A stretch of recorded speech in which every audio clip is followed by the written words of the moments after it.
Vamos a iniciar la clase de hoy. Vamos a ver quién trajo su ley de los votos para que la tengan lista. ¿Sí la traen? Mediante eso que no estamos en segundo semestre, que ahorita tienen que traer su compendio de ley. Madre, pura suerte traje ese Ahora que yo les pida participación, nos hace el favor de leer algunos artículos que yo les mencioné en la diapositiva. ¿Sí? Entonces vamos a iniciar. A usted no me gusta estar aquí sentada, pero ya vieron que pues, el cable del micrófono no es largo, ¿verdad? Entonces, yo estoy acostumbrada a estar entre las filas, pero pues, vamos a empezar a trabajar, así nos vamos a acoplar. Bueno, este es el material número 2, ¿vieron? Y vamos a ver el contenido del derecho internacional privado. Dice que se extiende en todas las ramas del derecho. Y también nos menciona que en ciertas partes lo consideran eminentemente civil, descartando otras ramas del derecho general. Hoy en día existe un consenso que se extiende en el ámbito civil, penal, mercantil, procesal, etc. Vamos a ver quién más nos puede mencionar algunas ramas del derecho, aparte de estas. Laboral. ¿Cuáles más? ¿Cuáles habíamos mencionado nosotros que siempre se van a incluir dentro del derecho internacional privado?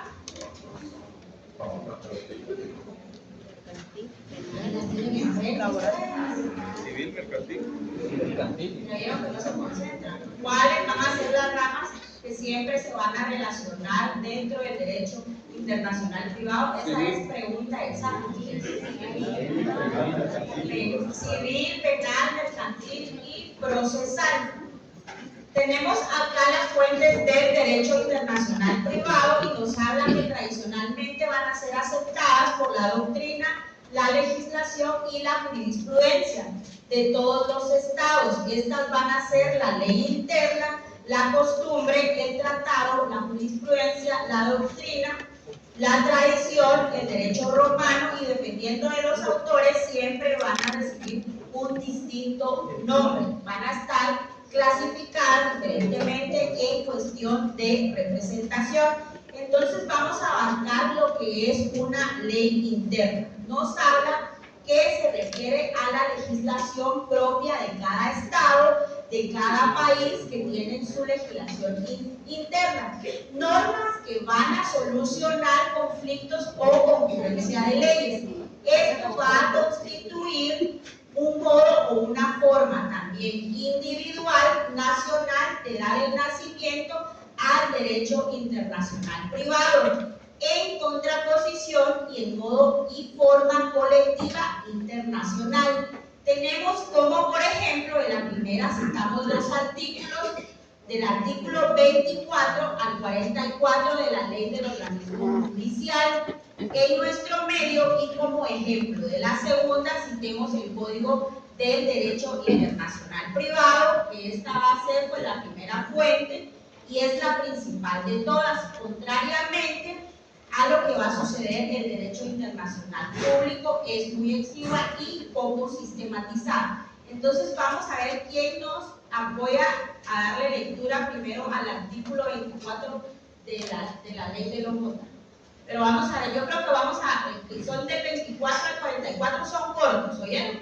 Sí quiero que les pongan atención, tal vez la compañera nos apoya para que los demás lo escuchen. Si puede pasar al frente, por favor. ¿Quiénes más trajeron su ley de los votos?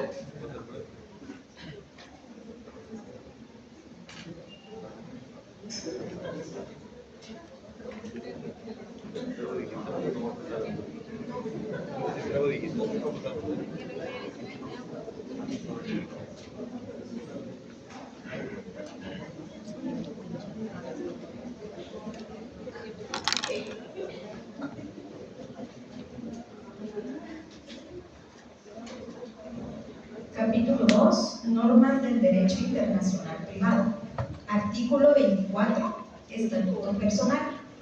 El estado y capacidad de las personas y las relaciones de familia se rigen por las leyes de su domicilio.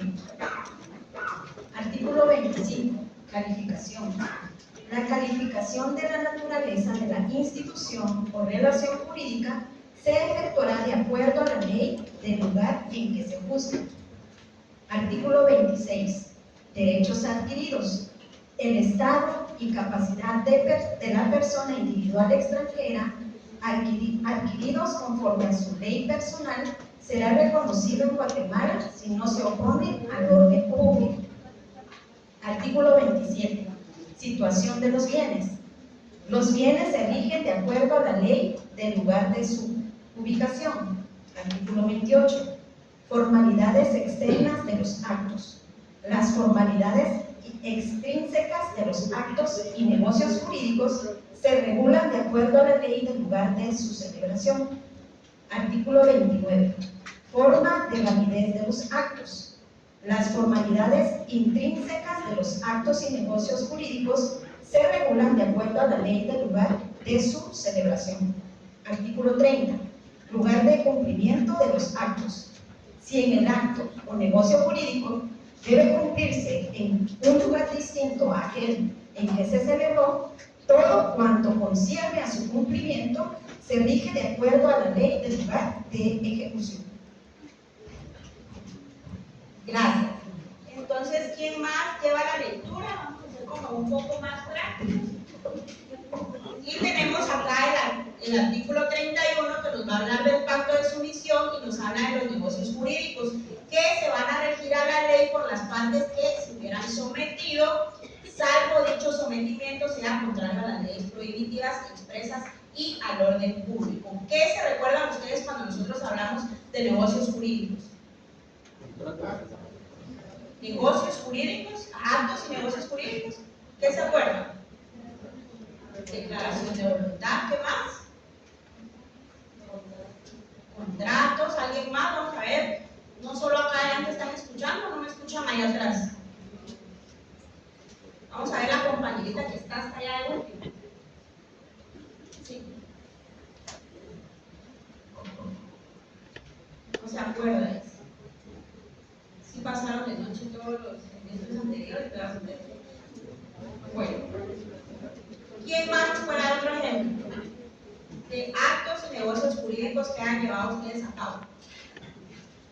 Compraventas. Compraventas, ajá. Donaciones, ajá, excelente. ¿Qué más? Arrendamiento. ¿Qué otros negocios jurídicos o actos?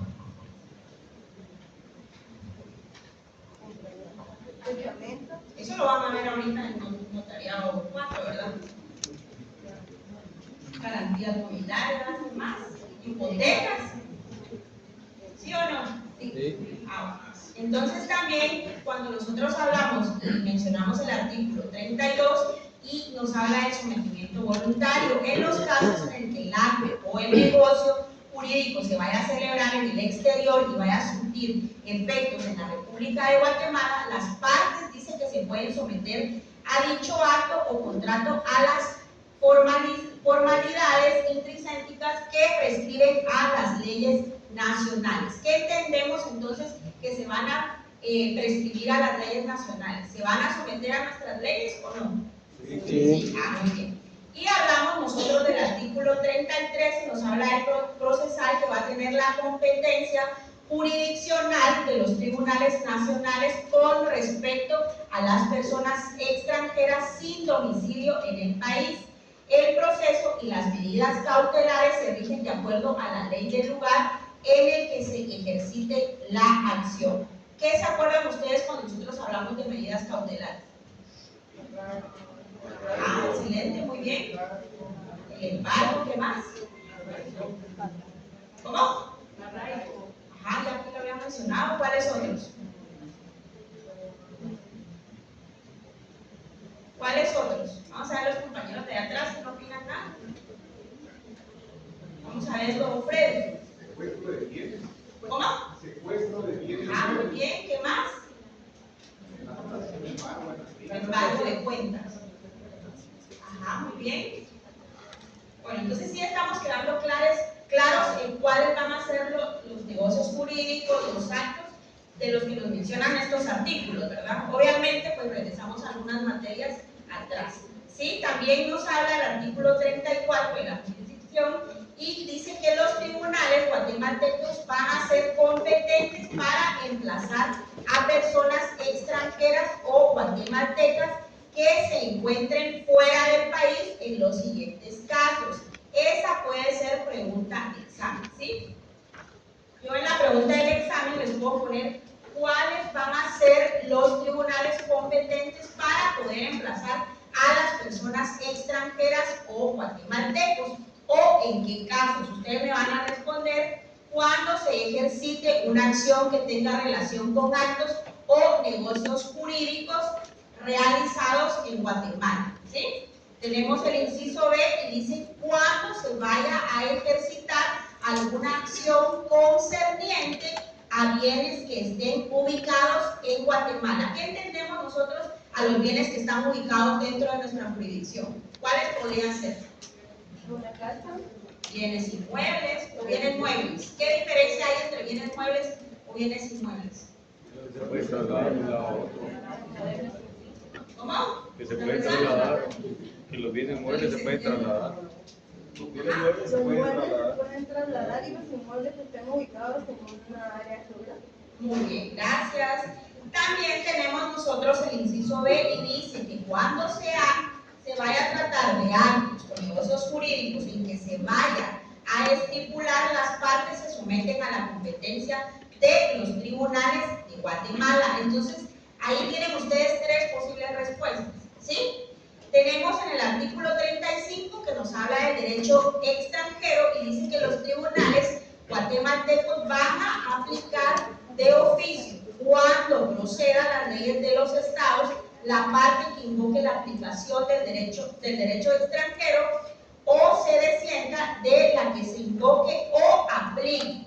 Va a justificar su texto, vigencia y sentido mediante certificación de 2 abogados en ejercicio del país y también que cuya legislación se trate la que deberá presentarse debidamente legalizada, sin perjuicio de ello. Entonces, tenemos acá la aplicación de leyes en el tiempo, nos habla el artículo 36, nos habla del ámbito temporal de validez de la ley y nos dice que los conflictos que resultaran de la aplicación de leyes dictadas en diferentes épocas se decidirán con arreglo a las disposiciones siguientes. Tenemos el Estado Civil. ¿Qué es el Estado Civil para empezar?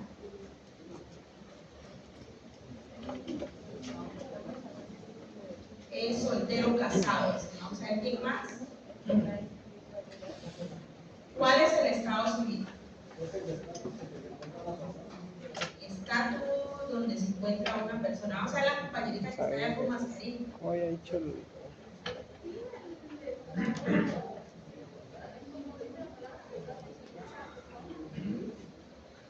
¿Quién más me dice que es el Estado Civil? La nacionalidad de las personas, ¿no? La Nacionalidad, nacionalidad. la condición. Muy bien. Sí, porque el Estado Civil no puede ser solo soltero o casado, ¿o sí? No. Entonces sí aplica la nacionalidad, ¿sí? Estaríamos hablando cuando hablamos del Estado Civil, estamos hablando de la individualidad Del individuo y de la persona. Ajá, pero estamos hablando así de todo lo que es su entorno, nacionalidad, está casado, soltero, su vivienda. Entonces, que si siempre recordamos que el Estado Civil no solo va a decir si es casado o soltero, ¿verdad? Siempre aplica si es extranjero, si es guatemalteco, ¿sí? Entonces dice que el Estado Civil adquirido conforme a la ley vigente a la fecha de su constitución, ¿cuál sería así? ¿Cuál es la fecha de constitución de un matrimonio? El día que se celebra, muy bien. Dice que va a subsistir, aunque esta pierda su vigencia, pero los derechos y obligaciones anexos a él lo van a subordinar a la ley posterior, sea esta que vaya a constituir nuevos derechos u obligaciones, o también sea que se modifique o se deroguen los antiguos. Tenemos el inciso B y nos habla de los derechos de administración que el padre de familia tuviera a los bienes del hijo y que hubiese sido adquiridos bajo una ley anterior se van a sujetar en cuanto a su ejercicio y duración a las reglas dictadas por la ley posterior. Entonces, ¿qué entendemos nosotros por eso? ¿Van a aplicar a una ley vigente o a la anterior? Sería a la vigente, ¿verdad? Que nos habla de la posterior. Y también tenemos el inciso C y dice que el menor bajo el imperio de una ley que hubiera adquirido el derecho de administrar sus bienes no lo perderá bajo el de otra, aunque la última exija nuevas condiciones para adquirirlos, pero en el ejercicio de este derecho se va a sujetar a las reglas establecidas por una ley posterior. Entonces, ¿estamos quedando claros ahí? Sí. ¿En qué casos van a aplicar? Bueno, también nos habla que dice que si una ley amplia o restringe las condiciones necesarias para ejecutar ciertos actos o también para poder adquirir determinados derechos, dicha ley debe de aplicarse inmediatamente a todas las personas que comprenden. Tenemos el inciso E y dice que todo derecho real. ¿Cuál es todo derecho real? ¿Cómo? Los bienes. ¿Cuáles son los derechos reales que tenemos? La prenda. ¿Qué otros ejemplos podemos nosotros o en qué pensamos cuando hablamos sobre derechos reales? Habitación, muy bien. ¿Qué más? Hipoteca. Vamos a ver el compañerito que tiene calor. Usucapión. Usucapión. Vamos a ver qué más. Se dan cuenta que sí estamos como abarcando bastante el derecho civil. Y posteriormente también vamos a abarcar el derecho notarial, que en su debido momento, pues vamos a, me imagino que algunos de acá, quien levante la mano, quienes trabajan en una oficina jurídica. Son pocos, ¿verdad? O sea, imagino que ya han visto cómo se realizan las apostillas, ¿verdad? Eso es bien importante y es súper fácil de realizar. Cuando yo llevé estos semestres, pues obviamente me las enseñaron, pero de otra manera, y ahorita ya tenemos medios más actualizados, pues es más fácil, ¿sí? Entonces eso lo vamos a ver conforme las clases. Tenemos acá entonces el inciso F, dice que habla de la posición jurídica constituida bajo una ley anterior que se conserva bajo el imperio de una ley posterior. Dice que las servidumbres naturales y voluntarias constituidas válidamente bajo el imperio de una ley anterior se van a sujetar en su ejercicio y conservación de las reglas que establezcan a una nueva ley. Y tenemos acá otro, el inciso I, en las sucesiones intestadas, el derecho de representación de los llamados a ellas se van a regir a la ley vigente de la fecha de la muerte del causante. Entonces, ahí podría aplicar extractividad de la ley, ¿no? ¿Sí o no? ¿O aplicaría retroactividad de la ley?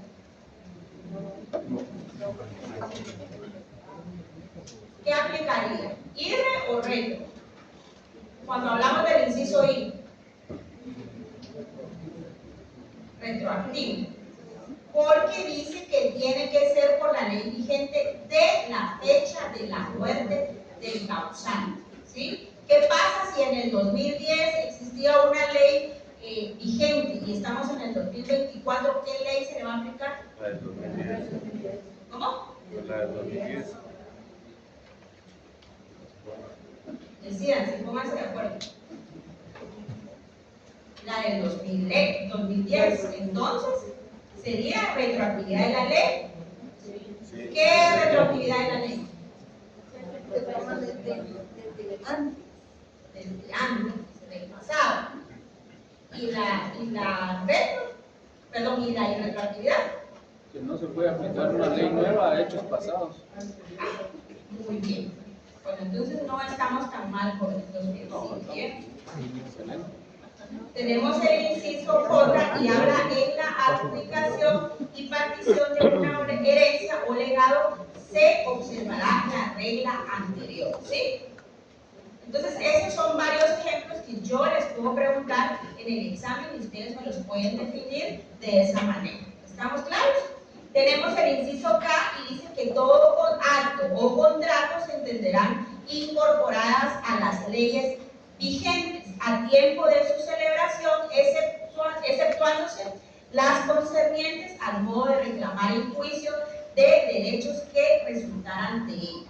Y tenemos el inciso L y habla de los actos y contratos válidamente celebrados bajo el imperio de una ley que pueda aprobarse bajo el imperio de otra, por los medios que aquella vaya a establecer su justificación, pero la forma en que se rinda la prueba estará subordinada a la ley vigente en tiempo en que debe de rendirse. Tenemos el inciso M y habla de las leyes concernientes a la sustanciación y ritualidad de las actuaciones judiciales. Entonces habíamos dicho que era hasta el artículo 44, ¿verdad? Entonces acá habla, nos vamos a pasar al artículo 37 y nos habla de los requisitos de documentos extranjeros.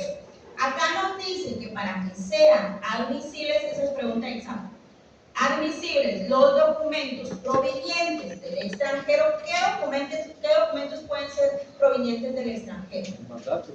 Los mandatos. ¿Qué otros? Sentencias. Las sentencias. Diplomas, títulos, ¿qué más? Los divorcios. Actas de certificaciones, actas de matrimonio. Bueno, tenemos mandatos. ¿Qué más? Actas de matrimonio, diplomas, títulos, podría ser de funciones de funciones o no. Sí. ¿Qué otros documentos pueden ser provenientes del extranjero aparte de los que ya mencionamos? Contratos. Ajá. Los contratos. Certificación de escolaridad, certificados de estudio, ¿qué más? Hay infinidad de documentos. ¿Cuáles otros? La sentencia de divorcio, ¿no? Ajá, certificaciones de nacimiento. Vamos a ver el compañerito de acá de azul.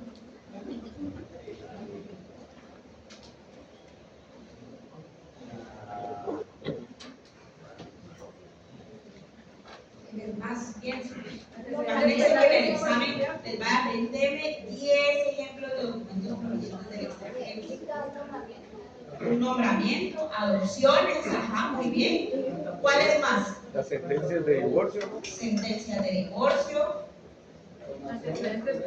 donaciones, testamentos. Ah, ya vieron que sí hay infinidad de documentos. ¿Y por qué cuando les digo 10, dicen todos? Si hay un montón. Hay infinidad, ¿verdad? Porque me pongan 5 sería suficiente. ¿Sí?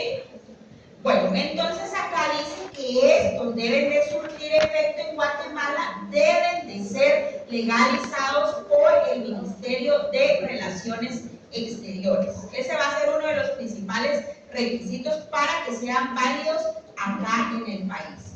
¿Sí? Y dice que si los documentos están redactados en idioma extranjero, deben de ser vertidos al español bajo juramento por traductor autorizado en la República. ¿Quién fue el compañero que nos había explicado esto en la clase anterior? Hoy no está Cecilio, ¿verdad? Bien, voy a pasar lista y dice que no lo estuve buscando.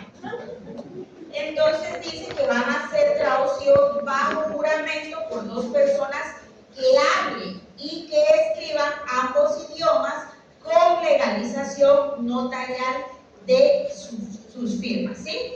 Entonces, este artículo sí es bastante importante, ¿sí? Ustedes coloquen cuáles son los requisitos y si están en otro idioma, ¿qué es lo que va a aplicar ahí? Una traducción jurada. ¿Traducción o traductor jurado? Traductor jurado. Ya vieron cómo cambian a veces las respuestas, ¿verdad? Bueno, tenemos acá el artículo 38 y nos habla de la protocolización. ¿Qué es eso? Vamos a ver quién me responde. Vamos a ver el compañerito de gorra. Sin pena responde.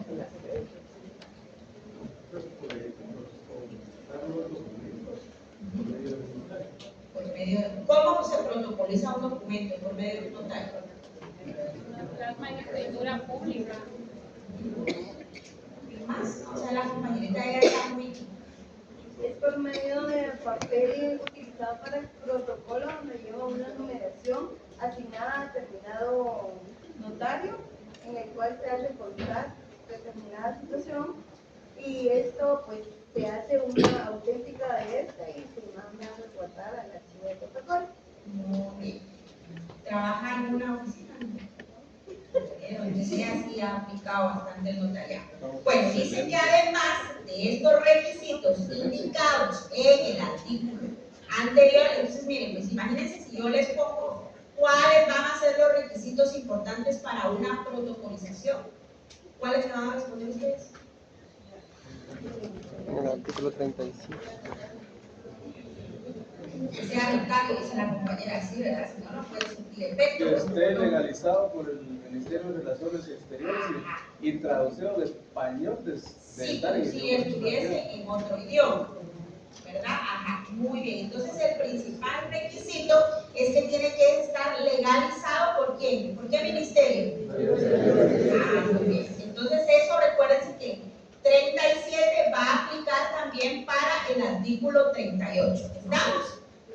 Bueno, dice que además de los requisitos indicados en el artículo anterior, los poderes o mandatos, así como los documentos que se proceda a inscribir en los registros públicos. ¿Cuáles registros públicos tenemos nosotros acá en Guatemala?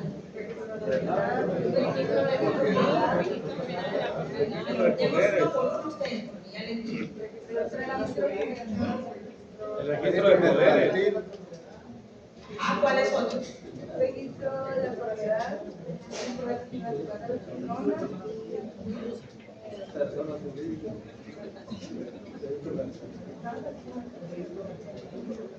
Ah, ¿cuáles más? Renat, ya vieron, contestaron todos y menos Renat. Bueno, como ya vieron que no se les entiende, aquí no les escuchamos bien, ¿verdad que no? Solo que están murmurando.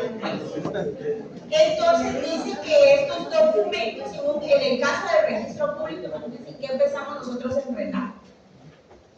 ¿Qué documentos nos faccionan ellos?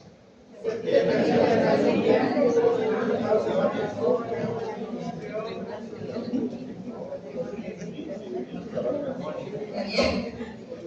Bueno, sí les entendí. Bueno, entonces dice que estos deben de estar protocolizados ante un notario y las autoridades que actuarán con base en los respectivos testimonios, los cuales van a ser extendidos en papel sellado de menor valor, dando fe el notario que el impuesto respectivo ha sido pagado en el documento original, ¿sí? Y dice que al revisar los protocolos notariados, el director del Archivo General de Protocolos hará constar que el acta respectiva, si en los documentos protocolizados serán cubiertos los impuestos legales correspondientes en caso de que no hayan sido cubiertos, se va a dar aviso a las oficinas para que los efectos legales vayan a ser los consiguientes. Sí, entonces tenemos acá el artículo 39 y es la devolución de los documentos protocolizados. En los casos no previstos en el artículo anterior, la protocolización será optativa para el interesado, pero los documentos no podrán ser retirados del expediente en que sean presentados los originales, aún después de fenecidos, salvo que a juicio las autoridades correspondientes se hayan sido determinadas para poder resolver lo que hará constar bajo su responsabilidad en el expediente y de que se vaya a tratar y se dejará una copia certificada en los autos. Dice acá que, sin embargo, tales documentos pueden ser retirados de diligencias voluntarias en trámite mediante razón circunstanciada. De tal caso, el expediente quedará en sustento hasta que sea presentado de nuevo el documento en debida forma o el testimonio de su protocolización. En ningún caso se pueden devolver documentos que tengan indicios de falsedad. ¿Sí? Esta puede ser una pregunta de examen y yo les puedo colocar por qué no pueden devolver documentos que tengan indicios de falsedad. Tenemos el artículo 40 y hablamos de las obligaciones notariales. Esto pues ustedes lo van a realizar en un futuro. Dice que los notarios deben de dar aviso al Archivo General del Protocolo dentro del plazo de 10 días de cada protocolización que se haga de acuerdo a la ley, indicando la fecha, el lugar y dónde vaya a ser extendido el documento. ¿Sí? Entonces tenemos acá el artículo 41, pues eso nos habla del impuesto de papel sellado, y el 42 del régimen especial, y también tenemos la actuación notarial en el extranjero. Dice acá que los funcionarios diplomáticos y consulares guatemaltecos, cuando sean notarios, están facultados para hacer constar hechos que presencien y circunstancias que consten de autorizar actos y contratos en el extranjero que hayan de surtir efectos en Guatemala. Asimismo, también van a poder autorizar los notarios guatemaltecos, y todo lo harán en papel simple, surtiendo sus efectos legales como acta notarial o a partir de la fecha en que vayan a ser protocolizados. También tenemos el artículo 44 que nos habla del efectismo del orden público, y dice acá que no tiene validez ni efecto alguno en la República de Guatemala las leyes y disposiciones y las sentencias de otro país, así como los documentos o disposiciones particulares provenientes del extranjero, si menoscaban la soberanía nacional, contradicen la Constitución Política de la República de Guatemala o contravienen al orden público. ¿Sí? Entonces estamos claros. Estos artículos que les acabamos de dar lectura, es posible que vayan a venir las preguntas que yo les había mencionado. Entonces ahorita vamos a hablar y vamos a ver lo que es la costumbre, y va a continuar un ratito mi auxiliar. No sé si cansa hablar usted.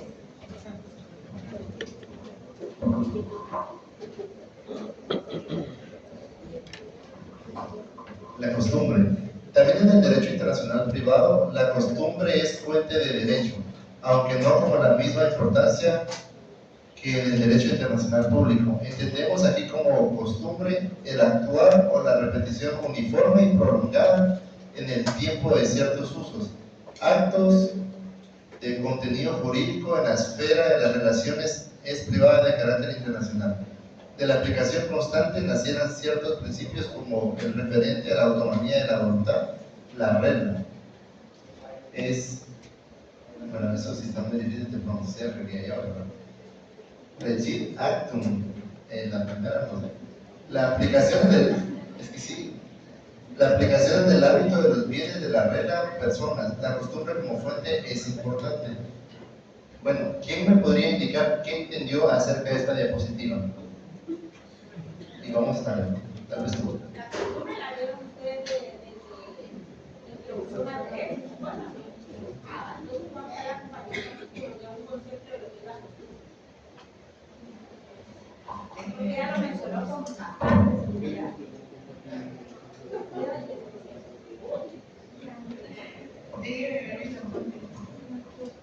la costumbre es, eso lo llevamos desde cajonero.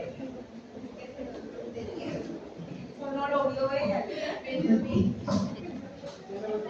No es algo que se hace.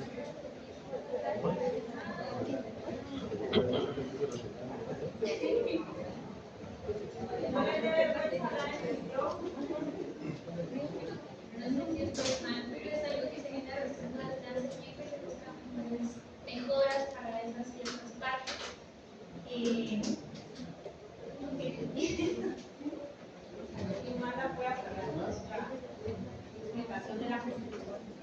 Creo que eso Pero las costumbres son conductas repetitivas en un determinado territorio que tal vez no tienen fuerza de ley, pero son aplicables a ciertas cuestiones que se van, a ciertos actos o a ciertas situaciones que se van repitiendo a través del tiempo y en un determinado tiempo. ¿Dónde ustedes se acuerdan que aplican la costumbre?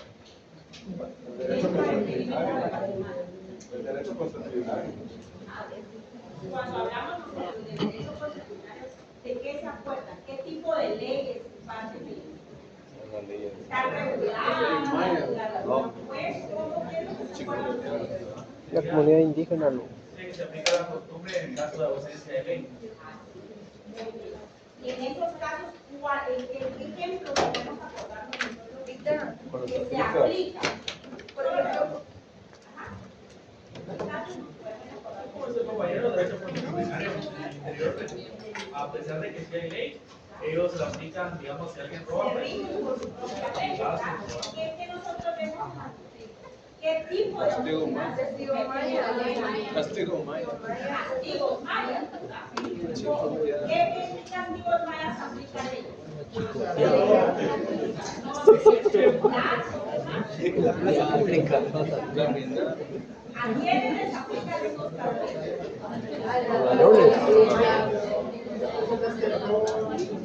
Y en ciertos lugares también se aplica a las mujeres, ¿verdad? Los malos queman. Y en ciertas partes sí es aplicado, pero va a depender de la jurisdicción, ¿verdad? No en todas las partes, no va a ser la misma que va a aplicar en Solán, en ellos tienen sus diferentes voces, no van a tener sus mismos criterios, ¿no?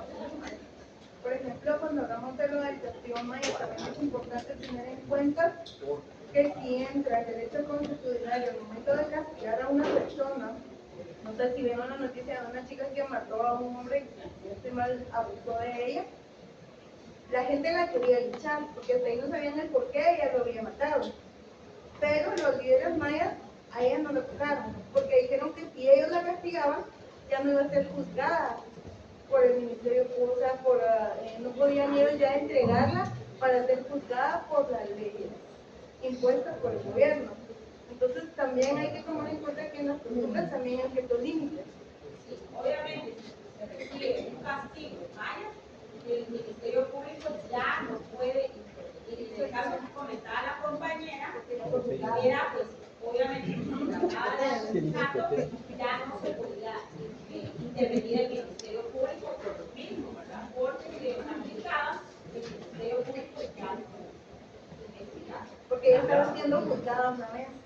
una pregunta podría llamarse costumbre, digamos, el hecho de que usted va a juzgado y se supone que la justicia de Guatemala es gratis, ¿verdad? Pero usted va y se quita copias, así se las cobran, ¿no? Eso podría ser una costumbre. Miren, Pero es una práctica aceptable. bueno, va a depender, recordemos que la mayoría, diría yo, de instituciones públicas siempre tienen los materiales, siempre los tienen organizados. Entonces, cuando se va, por ejemplo, nosotros los abogados, los tribunales, que nos toca personal, a los juzgados, a veces de madrugada, lo que sucede es que los auxiliares, los fiscales, les piden a uno a veces hasta 7 copias de materiales, ¿verdad? ¿Ustedes qué hace uno a las 2, 3 de la mañana a veces? Tiene suerte de encontrar alguna fotocopiadora por ahí cerca, ¿verdad? Pero como abogados, pues obviamente con el tiempo tenemos que ir llenándonos de nuestros propios insumos, ¿verdad? Ver la manera de conseguir un conector, una impresora inalámbrica o algo así, ¿verdad? Para no poder, porque en ciertos lugares pues no, el papel está contabilizado y no pueden cobrar fuera de, sí, pero dentro de los contadores. Pero no se podría colocar ahí como costumbre. Más que eso también se podría considerar que son costumbres que ya están arraigadas de ciertos determinados territorios, que al final, a la larga, se vayan actualizando las leyes, se va formando un sistema jurídico, ya no se puede acceder de todo, es una costumbre que se va trasladando en generaciones, que puede llegar a considerar también como parte fundamental del derecho no positivo, como por ejemplo el tipo de justicia divina que sea dentro de la misma comunidad, que no es fácil la alteración de la misma a través del derecho.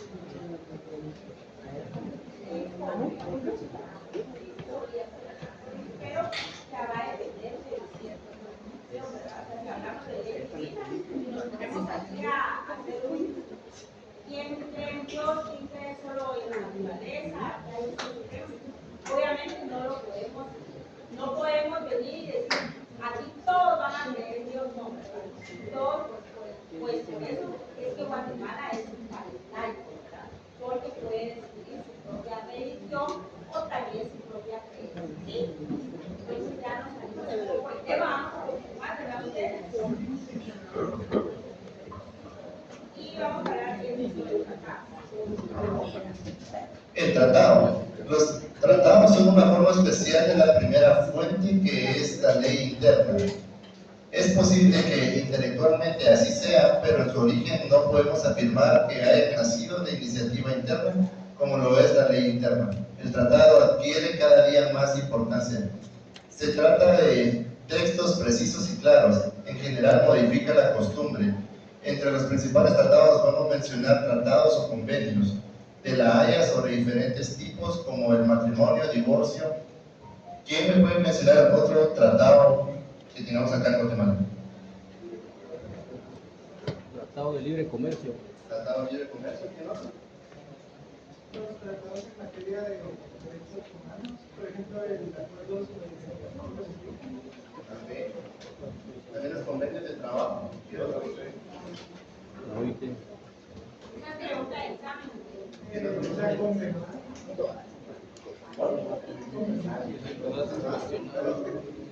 San José. El Tratado de San José y también de parte de el Código de Derecho Internacional Privado, Convenio de Habana, también llamado Código de Bustamante, los tratados o convenios de Montevideo para algunos países de América del Sur, más recientemente la Convención Interamericana sobre Régimen Legal de Poderes para ser utilizados en el extranjero, la Convención Interamericana sobre Exhortos o Cartas Rogatorias, la Convención Interamericana sobre Recepción de Pruebas en el extranjero, la Convención Interamericana sobre Conflicto de Leyes en materia de letras de cambio, pagarés y facturas, la Convención en el consentimiento para el matrimonio, la edad mínima para contraer matrimonio y los registros de matrimonios, el convenio sobre la propiedad intelectual. Ahí hay otros ejemplos de qué otros convenios o tratados podemos encontrar aquí en Guatemala.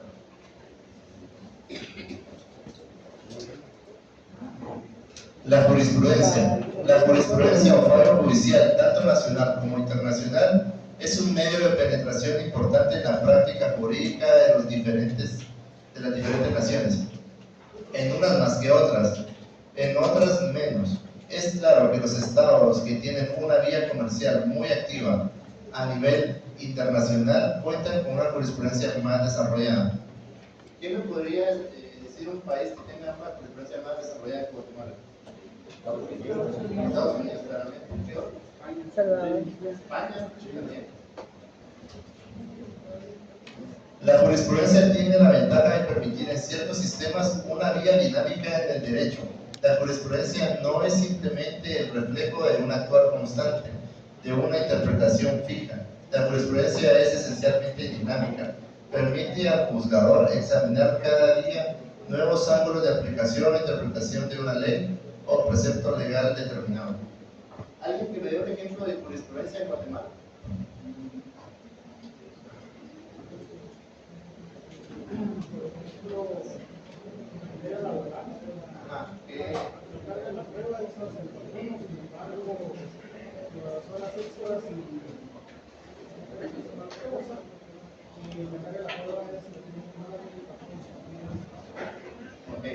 ¿Qué otro? Solo una jurisprudencia tenemos aquí en Guatemala. Materia penal. ¿Alguno que me explore? Por ejemplo, contratos de trabajo en el 089, la persona ya han sido contratada varias veces a la hora de ser relevados de su cargo, jurisprudencia de la Corte no establece que hay una relación laboral, entonces se convierte en un contrato de trabajo con relación a la prestación de trabajo. ¿Cuál me decías? Que decía él es una simulación de contrato. Otro tipo de parte civil y laboral. Una penal. Exactamente, la ley de femicidio, penal, civil y laboral. Y alguna otra materia tenemos ahora. La merticia tenemos alguna administrativa que no es la pública.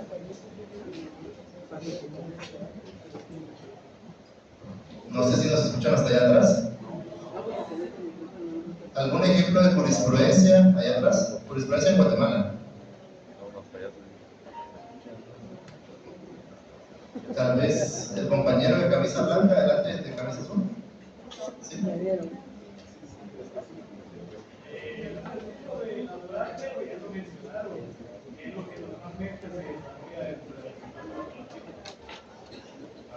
Por ejemplo, la actual ley de aceptación de cargos, los jueces están resolviendo conforme a la petición del acusado.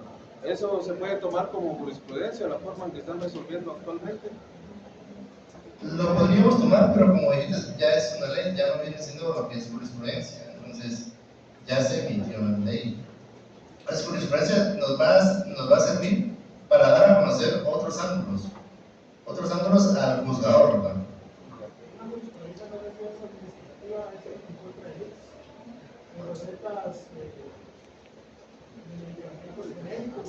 Un paciente solicitó el médico no le hacía efecto y tenía una marca específica. Entonces, el poco posicionado se hizo como otra jurisprudencia que podemos ver es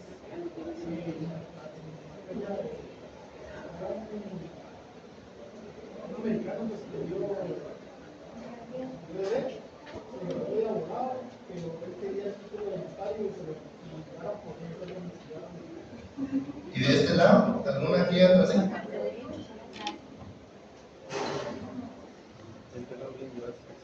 Si quieren, cambiemos de posición. La doctrina es el resultado de la labor intelectual científica de los estudiosos del derecho, contenida en sus libros, artículos de alta investigación, enciclopedias de valor científico, manuales de estudio, actas de congreso, conferencias, encuentros, seminarios, etc. La doctrina, pues, como sabemos, es toda nuestra legislación guatemalteca, ¿verdad? Contenía desde las leyes que vemos acá, prácticamente Constitución Política de la República de Guatemala, hasta los códigos. Otras fuentes. En esta región, incluyendo la tradición, los estatutos del derecho romano, el derecho natural, que nos ayuda a comprender nuestras normas actuales, nos ayuda a iluminar sobre el porqué de su existencia y en algunos casos sobre su significado exacto.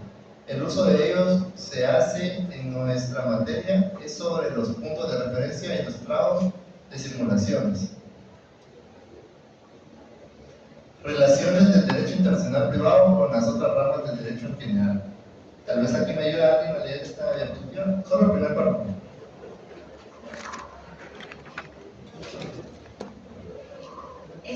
Está relacionado con todas aquellas ramas del derecho en las cuales existe la posibilidad de un conflicto, debido a los diferentes contenidos sustantivos o adjetivos en los diferentes estados que conforman la comunidad internacional. En general, el derecho internacional privado está relacionado con el derecho civil, el derecho penal, el derecho procesal, el derecho notarial, el derecho laboral, el derecho marítimo, el derecho aéreo, el derecho espacial o extraatmosférico, el derecho administrativo, el derecho fiscal y el derecho mercantil. Entonces, como ya lo había mencionado la licenciada con anterioridad, este curso, como se dan cuenta, lo vemos hasta el último semestre porque ya pasaron todos estos derechos. Entonces, tanto derecho civil, laboral, mercantil, penal. Y si se dan cuenta, hay más de algún caso en alguno de todas estas ramas de derecho que tienen que ver con derecho internacional. Civil ya mencionaron varios, laboral también ya mencionaron varios. Administrativo todavía no he escuchado algún caso, pero definitivamente hay alguno. Inclusive hasta hay tributarios. Entonces, como se dan cuenta, todas estas ramas del derecho tienen que ver con el derecho internacional. El derecho civil, aquí vamos a pedir a la compañera que nos ayude a leer.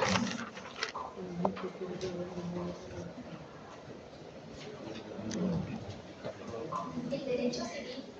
Esta es la relación y la frecuencia de esta relación de parte del derecho internacional privado con el derecho civil, que al principio y en la actualidad todavía algunos juristas consideran que el derecho internacional privado, como materia, debe llamarse con el nombre genérico del derecho civil internacional privado.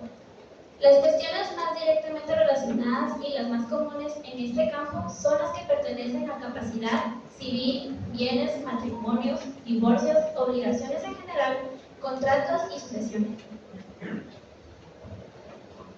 Aparte de estos contratos o actos en la materia civil, ¿qué otros podemos mencionar?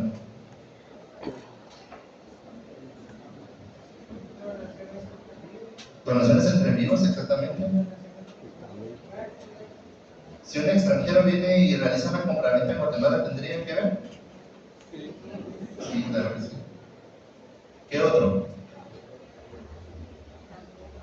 ¿Un mandato tendría que ver en civil? Sí, entonces, como se dan cuenta, civil es una materia muy amplia que tiene que ver mucho con derecho internacional privado. Derecho penal, tal vez. ¿Me ayudas leyendo esto?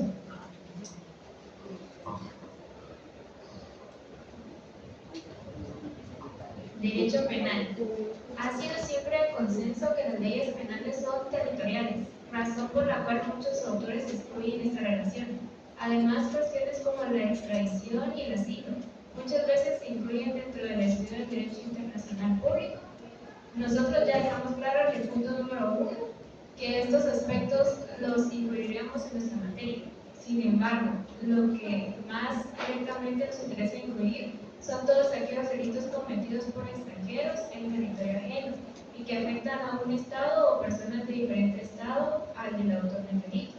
Por ejemplo, la falsificación de moneda, la trata de blancas, el tráfico de estupefacientes, falsificación de valores, como acciones, obligaciones y derechos. Si un salvadoreño viene y comete homicidio a una persona guatemalteca dentro de nuestro territorio, ¿dónde sería juzgado? ¿Acá o en El Salvador? Acá. Por la territorialidad de la ley aquí en Guatemala.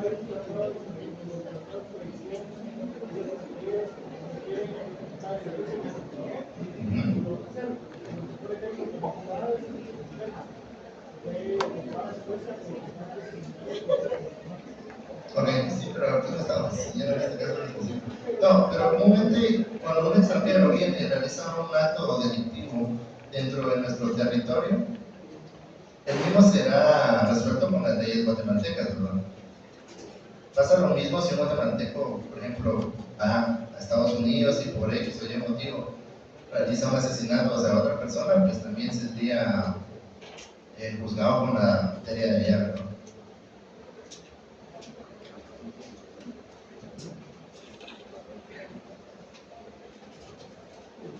Derecho procesal. Tal vez el compañero nos ayude a leer esto. Ah, sí, te escuchamos.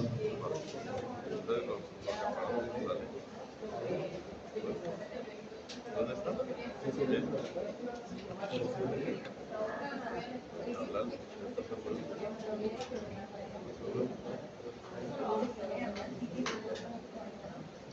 Ok, tal vez solo para que el resto de la clase escuche la pregunta, la compañera la va a repetir. En este caso no aplicaría para los diplomáticos cuando, por ejemplo, Estados Unidos pide extradición cuando comúnmente un funcionario comete falta.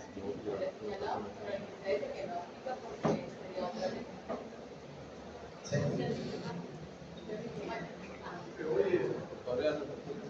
Compañero, ¿nos ayuda diciendo esto? Eso lo vamos a ir viendo con los temas, para que no nos vayamos a solucionar. El derecho procesal se refiere a aspectos como la naturaleza de las acciones judiciales, la competencia internacional, la naturaleza y aceptación de la prueba, la ejecución de sentencias extranjeras, el valor de cosa juzgada, la resolución de pruebas en el extranjero, la validez de los títulos ejecutivos, etc. El derecho notarial. Aquí consideramos aspectos como la validez de los documentos otorgados o provenientes del extranjero, validez de los documentos extendidos por los registros civiles, requisitos para que dichos documentos adquieran validez y fuerza probatoria en diferentes estados, exigencia a la protocolización de algunos estados, formas externas de los documentos, etc.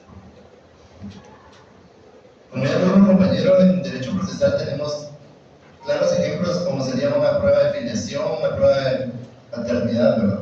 Derecho notarial también tenemos muchos. Mandato, cuando viene acá, pues lo primero que se hace es realizar la traducción jurada, si viene en un idioma que no sea español, y posteriormente se procede a realizar una protocolización. Este derecho internacional privado tiene mucha relación también con derecho procesal y no sería con derecho notarial. Esta sería la última.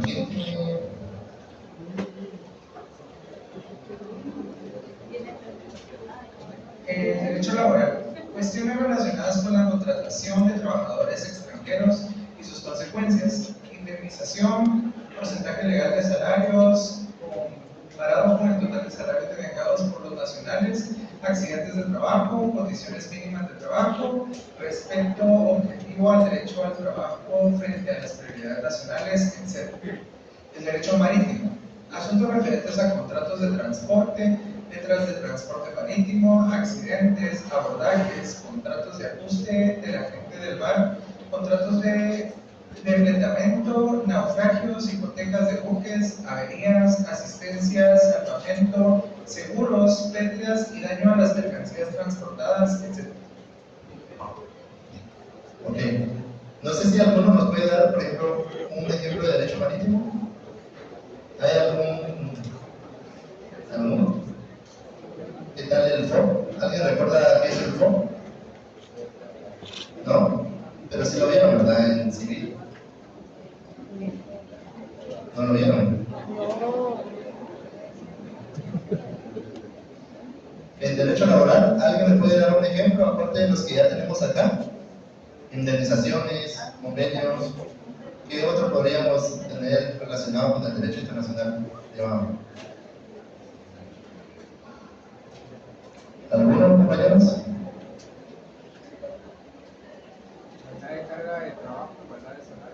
La carga de trabajo, igualdades de salario. ¿Algún otro? ¿No?